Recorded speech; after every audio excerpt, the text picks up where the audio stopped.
Hello, back everyone. Don't leave. We have a very interesting panel now. So how are you guys doing? Let's try again. How are you guys doing? You guys keep being like, we're in Spain. Okay, who here is from Spain? Please raise your hand. Most of you. We have a bunch of people from out of Spain. So it would be really nice to show them that we actually know how to cheer this kind of stuff. So once again, how are we feeling?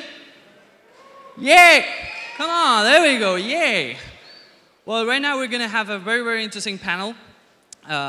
Interesting in the terms of how to innovate in finance and investment. We have two stellar investors and one fantastic moderator. So please welcome Liz Fleming from Venture Labs IE, Nick Brisbourne from Forward, and Jeff Clavier from Softech. Come on, guys.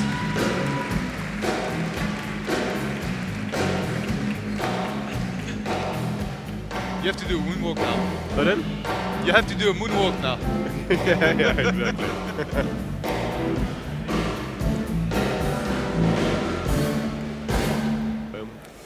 Hello there, good evening, good morning, because it's still technically morning in Spain till we hit 2 p.m. and get the lunch in. Folks, thanks for being here. I know it's been a really intense couple of days. Awesome agenda, back-to-back cutting-edge content. And don't go anywhere because we're going to have a really interesting, I hope, candid, informative chat with two, I suppose, iconic investors from both sides of the Atlantic doing really interesting things in the innovation space, taking a slightly different slant on the venture capital model. So there's some of the themes that we're going to touch on this morning, this midday chat. I don't Nick, know where I am, but yeah. Nick, Jeff, thanks a million for being with us. Jeff has literally just landed and flown in from Silicon Valley this morning, so thanks so much for making the effort and being here with us. My pleasure, thanks for having me. Guys, so when we threw this chat together, you informed me that you actually started out in venture working together. Yes. At the same fund. We hide that, but yeah. Yeah? We did. Are you still talking? I Yes. love it, Jeff. That was fun memories. So can you just give us a little overview of, I suppose, where you both came from in terms of your investment experience and how you actually diverged then? Because I think you kind of went slightly different paths. You're both still in early stage, but slightly different models around VC in terms of what you're doing. Go for it. So we both started investing with Reuters Venture Capital, or Reuters Greenhouse as it was known early on back in '99, I guess we started. Yep. And it was an incredible story at Reuters, wasn't it? We were in the B round at Yahoo early on in Phone.com, had some amazing wins, rode the roller coaster right up and then right down. And I think we lost almost as much as we made, didn't we, over the course of that whole journey. But it was an exciting ride. And so we worked together for a period of that, starting off in London, and then Jeff moved to the Valley. I went and worked with Jeff in the Valley for a little bit. I came back, Jeff stayed, and then we both went on to do our separate things after that. So I moved from Reuters to DFJ, where we were doing sort of classic Series A, Series B investing for 9 years. And then for the last year, I've been running Forward Partners. And so I've gone back very early stage again, and we are focused in the e-commerce sector, investing very early, so idea stage and late seed. And the thing we're doing a little bit different to other investors, where we're trying to innovate is by investing a lot more than other people to support our portfolio. So we have a large team of people, we have co-working space, all there to help our companies to have more success. Awesome. And so before we worked together at Reuters, I was an entrepreneur, did a startup in the financial services market, which was acquired by Reuters in 1993, and I did 7 years on the business side of Reuters as one of their main tech guys. And then I joined the fund in 2000 to be sort of the guy in Palo Alto because the team was in London. So spent 4 years there, and then in 2004 left the firm to start my own Softech, which was one of the original sort of micro VCs in the Valley. Back in 2004, it was actually challenging for an entrepreneur to raise a seed round of $200,000 or $300,000, whereas now it's you can raise 2 or 3 million like that. So the landscape has changed quite a bit, and so 2004 started Softech, did 3 years of angel, super angel investing. Then in 2007, raised one of the first macro VC funds. It was a $15 million fund, and the comments at the time was that it was a stupid idea and no one would ever sort of do such a thing. There's now 150 macro VC funds in the Valley.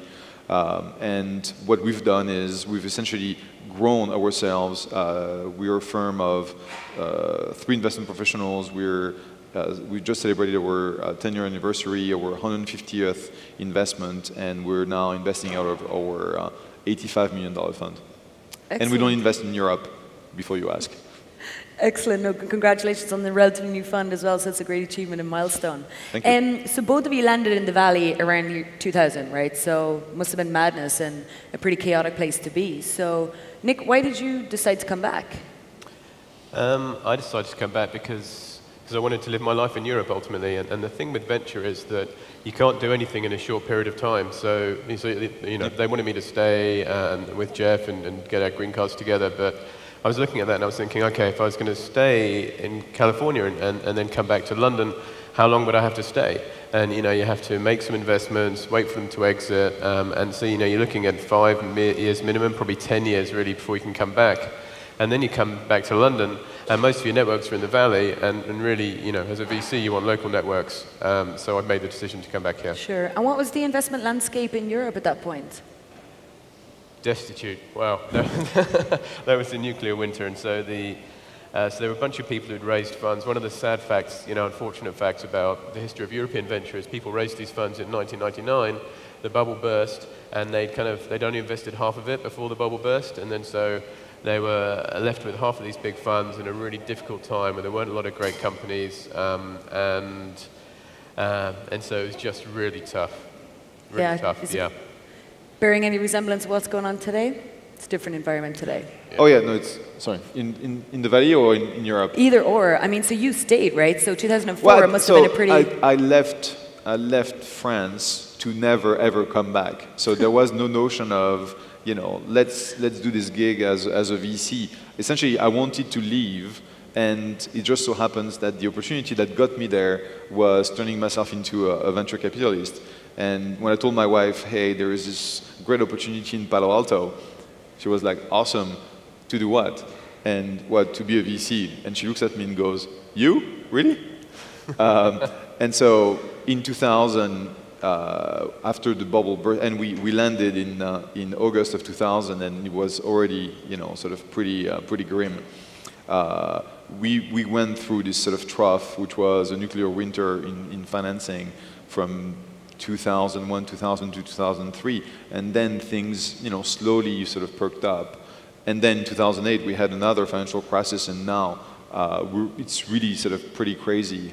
The amounts of capital which are raised by VCs and the amounts of capital which are invested by VCs. We're looking at, you know, a record year, which will be the second largest year in terms of total dollars invested after 2000.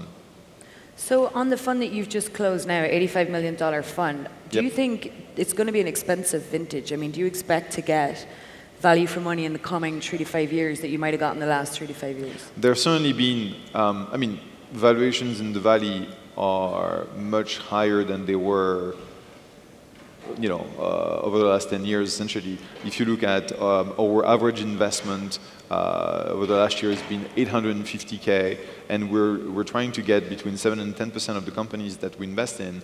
And the reason why we don't really care about the valuations is that we're really sort of ownership focused, and so we just dial up the size of the investment to get what we want from the company.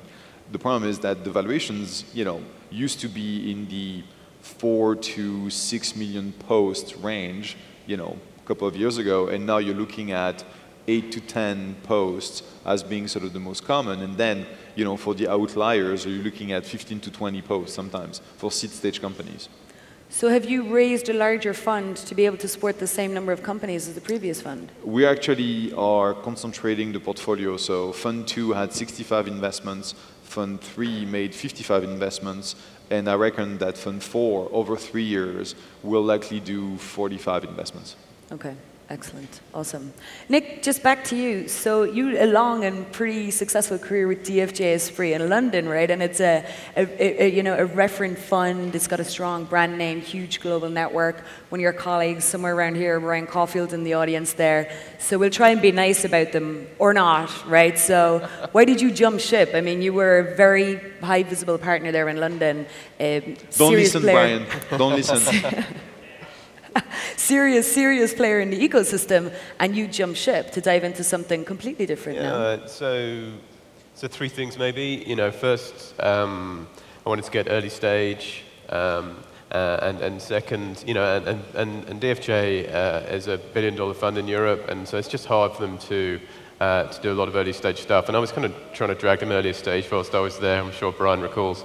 And we did some earlier stage deals, but we couldn't really make it enough of a focus. So I wanted that. I wanted to get more sector focused, and again, that was difficult with a large fund. I wanted to find a way to add more value to the portfolio. That was the language I was using at the time, and that means kind of investing in people, and again, that was difficult for us.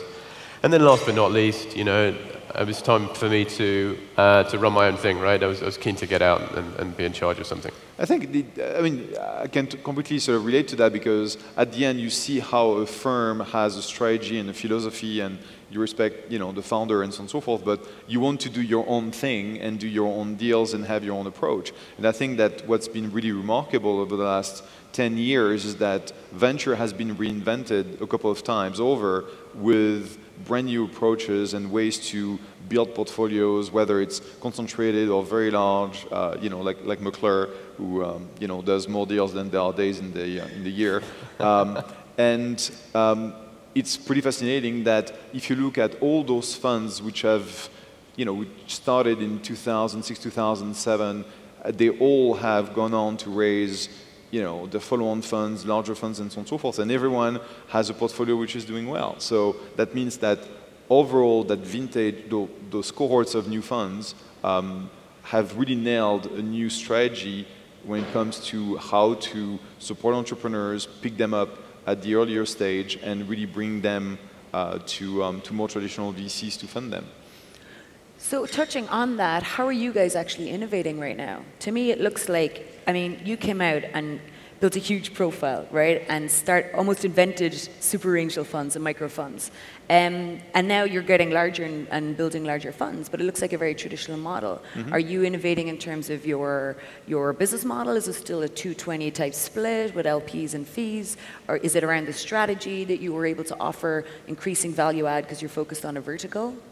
So because we've been successful, we've managed to get a bit more on the management fee. When you have small funds, you need to do typically 2.5, otherwise you just don't have enough to support your infrastructure. And then we have sliding carries that will go up to 30% when the funds really perform.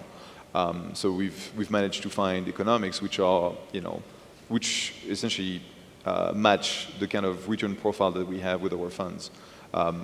This is still sort of the traditional model. We've seen some other firms, building essentially a portfolio of company, essentially building some kind of a holding concept like BetaWorks or Science in Los Angeles, where they raise equity capital as opposed to funds, and they sort of invest out of their balance sheet, which candidly means that they get 70 or 80% carry because they only dilute for the percentage of equity that they sell during their financing. So that's actually a very interesting model, which works if ever you incubate a lot of companies. We don't do that. We just find opportunities that have a certain stage of maturity, and we take them to the next level.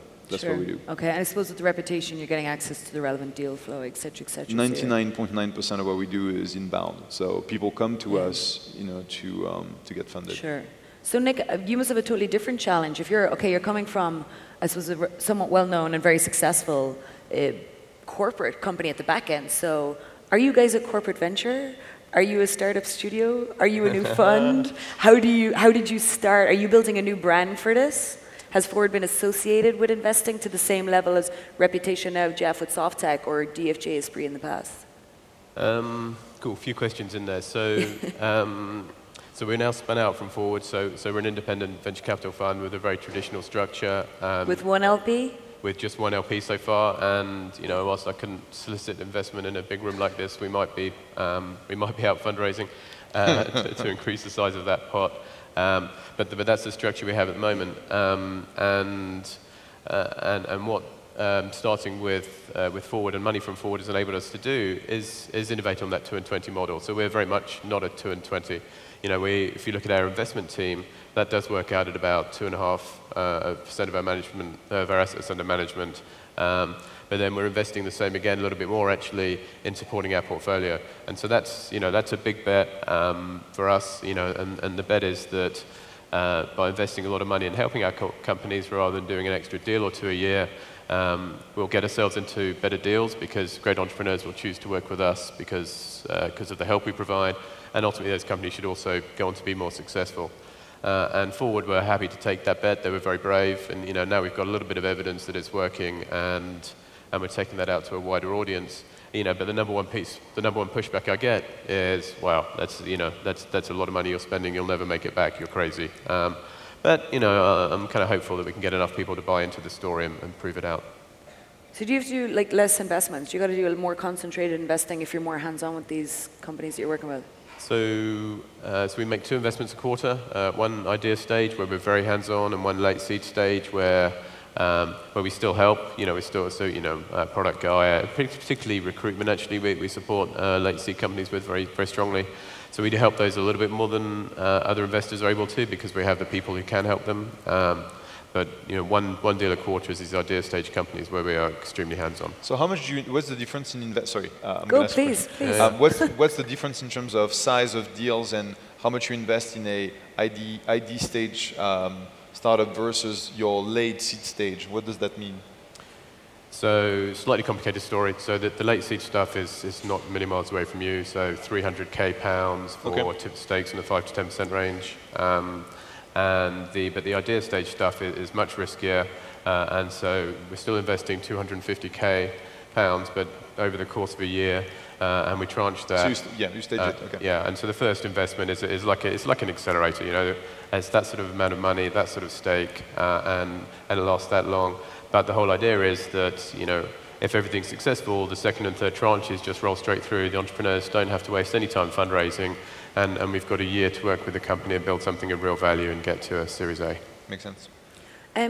So somebody far wiser than we said, don't ever waste a good crisis, right? So I've been following macroeconomic disasters. So I left Spain in 2007, boom time, party time, awesome. Arrived in Ireland, coming into 2008, autumn of 2008. Shit hit the fan, everything nosedive, and then decided to come back into Spain, like 2012, and shit hit the fan here dramatically as well. So we're seeing... Don't come to the US. I know, exactly. beware, economic crisis following me. So where's the opportunity there? Do you see an opportunity there for venture, right? We're seeing a lot of necessity-type entrepreneurship in Spain. We're seeing governments starting to take note of what's going on, starting to invest in entrepreneurship, starting to realize, hey, this is a valuable economic development tool, particularly in times of crisis. But what's the opportunity for venture capitalists or new funds? Is it the right time to be getting in? Is there any opportunity of getting in as a new fund? What are the kind of issues or opportunities that happen in times of crisis? Well, I think so as VCs, you continue investing and deploy your strategy in good times and bad times. You don't try and time markets and slow down during bad times and accelerate during good times because you want to essentially deploy your capital on a sort of time equivalent basis. The challenge is always, can you raise the cash that you're going to then invest? And a lot of VCs, I mean, that's what the cohort of super angels sort of did. They raised, their first fund was basically their own balance sheet. They didn't go and raise the money, and they created both the deal flow and the track record using their own, sort of resources. So the question is there a way for you to raise some capital to deploy in those promising sort of companies? And the challenge, I think, is when the money is so hard to raise, and I think it's the case in Europe, you tend to sort of try and avoid losing money as opposed to trying to make a lot of money, which is really the approach that VCs have in the Valley, which we go balls out because we know that if we have the deal flow, we'll find the 2 or 3 or 4 companies that will return the fund multiple times, and it doesn't actually matter how many companies sort of don't make it, because it's this cream of the portfolio that will return, 80%, 90% of your profits. And so the challenge is, can you have an attitude which is, I'm going to go and take risk and invest in risky ventures in order to make a lot of money? Because if you try and limit your risk and avoid losing money, like I have a friend in France who is very proud of having not lost any of his 8 portfolio companies. And I said, this is bullshit. That means that you don't take enough risk.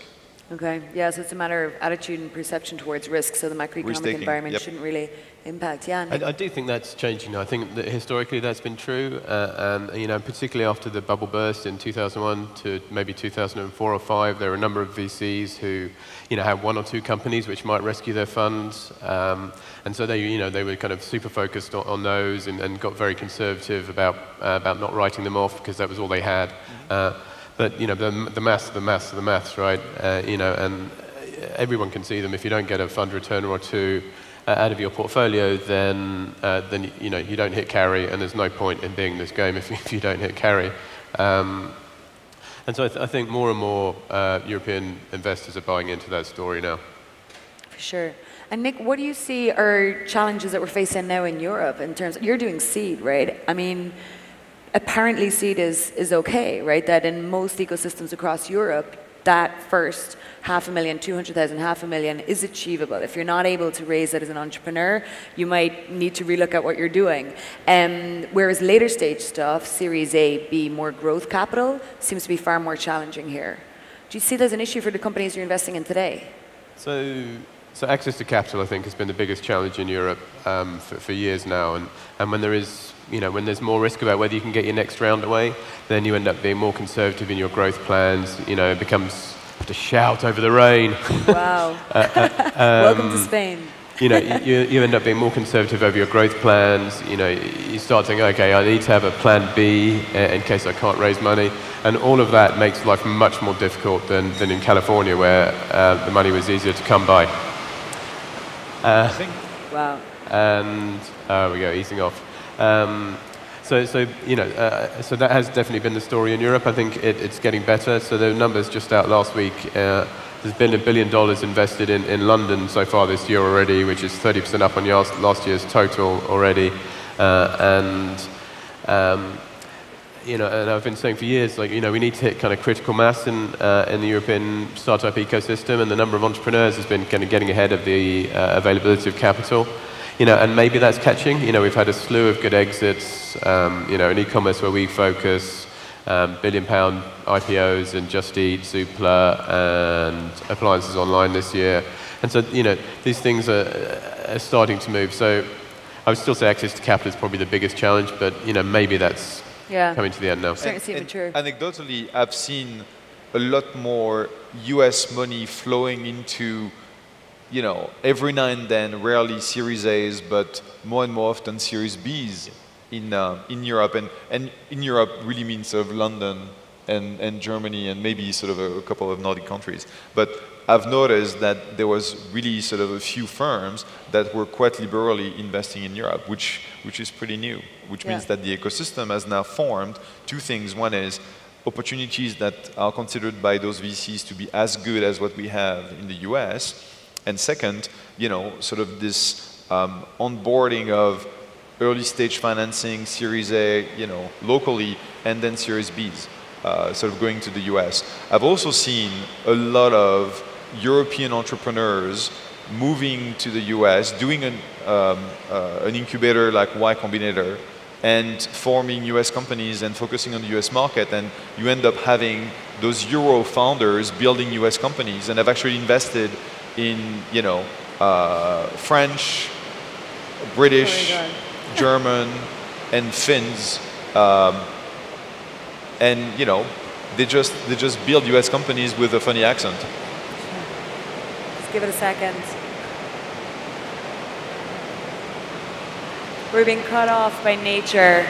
Uh-oh. Oh my God, we're going to get a leak. First leak.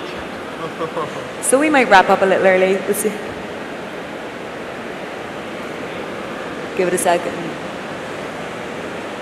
So we'll risk it. I'm Irish, I'm waterproof. So Nick, I think Europe is starting to mature. Yeah, I think the ecosystem, both the maturity and experience of the entrepreneurs and then the funds with them is starting to grow. It's starting to mature, I think, as an entire ecosystem. So are you seeing, Jeff, I know your fund is seed, so seed is typically closer to home, but are you seeing other investors, particularly in the Valley, starting to pay attention or having more curiosity about Europe than in the past, or are they still just not interested? Without doubt, you know, in London, so I was with a guy from Bessemer, and a couple of weeks ago, and there's a Bessemer partner in London every month, and I think the same is true for Sequoia, Kleiner, USV are doing increasing number of deals in Europe now, and it's a price arbitrage play, really. The valuations are better, and so it's worth making the effort to come over here, and it's a global market that we play in ultimately. Certainly, once you get past Series B, I think it's a global market for startups, and so that they're coming here to find the better deals. Yeah, I think that when you build companies, it's not like the Chinese market where you really have to know the actors, be on the ground and everything. It's actually not that different to build in scale a European company as opposed to US company. The challenge is there's no such thing as a European market. You have several sort of tax systems, you have several legislations, you have sort of different ways to sell products, to get distribution and so on and so forth, so it's much more complex. But it's not that different that US investors would not expand their footprint to Europe. Very different from Asia, where you don't see like the firms that we mentioned say, oh yeah, and we'll invest happily in Asia. They just don't do that. They might have an India fund, they might have Israeli sort of activity, whatever, but you don't see them investing across Asia like they would do for Europe. And it's a good opportunity, I think, for entrepreneurs to leverage. I mean, the beauty of Silicon Valley, right? It's a unique place, and I think trying to replicate that is pretty much BS, right? You take what you have. Which no one should ever try, because there's one Silicon Valley, and it's so different that even other parts of the US can't replicate Silicon Valley. Yeah, it's madness. But the beauty of it is that it's a really tight network. You can nearly track it back to PayPal Mafia, to certain individuals that constantly replicate, liquidate the market, create talent, create funds. Do you see any way, Nick, of that happening in Europe, or for the next 10 years? Are we reliant somewhat on these US investors coming in to co-invest, having networks there, potentially having European exiting out to US companies? Do you think we're going to have that kind of cyclical environment where companies are built, seeded, and can get significant liquidity events in Europe? So I think so. I mean, so there's two parts to it. There's where are the entrepreneurs coming from that are creating the next generation of amazing companies, and then there's where does the money come from. And the money equation is a simpler one to see how that's going to get resolved. There are a lot of institutional investors who take meetings with European VCs and refuse to invest in their funds at the moment, and they're just waiting to see good returns out of the existing crop of VC funds. And there hasn't been much capital in Europe recently, which means that valuations have been lower, and so the funds that have been investing over the last 5 years should deliver those good returns, and then the institutional money will start flowing, and will be less reliant on US VCs coming over to do those Series B rounds. So that's the one side. And then in terms of kind of what's the equivalent to a PayPal Mafia, we need more successes like PayPal to come before we really have that. In London we talk a little bit about the Love Film Mafia. Now Love Film was business we'd invested in at DFJ along with most of the other top VC funds in the end. Had a decent exit. But the founders from Love Film have gone on to, so Alex Chessman founded Zoopla, Graves was founded by one of them. There've been a number. And so, you're starting to see it. It's not quite kind of Elon Musk and SpaceX yet, but again, you can see the building blocks. Take some time. It's really sort of a case of success begets success. So the first generation of successful entrepreneurs will become board members, angel investors, and so on and so forth. And that's what will get the wheel to spin in Europe. And so we've seen that with Criteo's founders joining boards and investing, their own capital. And so that's how the whole thing sort of worked, in the Valley, but it started 40 years ago. So, there's no notion of catch up, and you have to find your own way of building the ecosystem. But certainly, I've seen so much happening over the last 3 to 5 years that it's very promising. Yeah, for sure.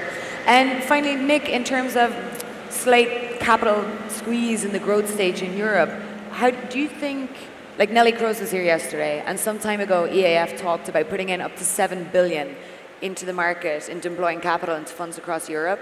Do you see that and the role government plays in the different economies around Europe as a help or a hindrance in terms of what's going on? Sorry, I was afraid I missed that. The EIF putting in 7 billion across Europe into funds. I think one of the major stories of European venture has been government support over the last 5 or 10 years. And a large amount of that has come from the EIF, but a good chunk has come direct from governments, Irish government, UK government, Finnish government are all ones that I've worked with. French government's done a lot. Well. Both via direct investment into funds and support via the tax code. And so, that's kept the venture industry alive through these difficult years. And, now we're seeing some growth and some success, and hopefully that will bring in the institutional money as I was describing. Governments can rein back, and we'll have an industry that stands on its own 2 feet. Okay.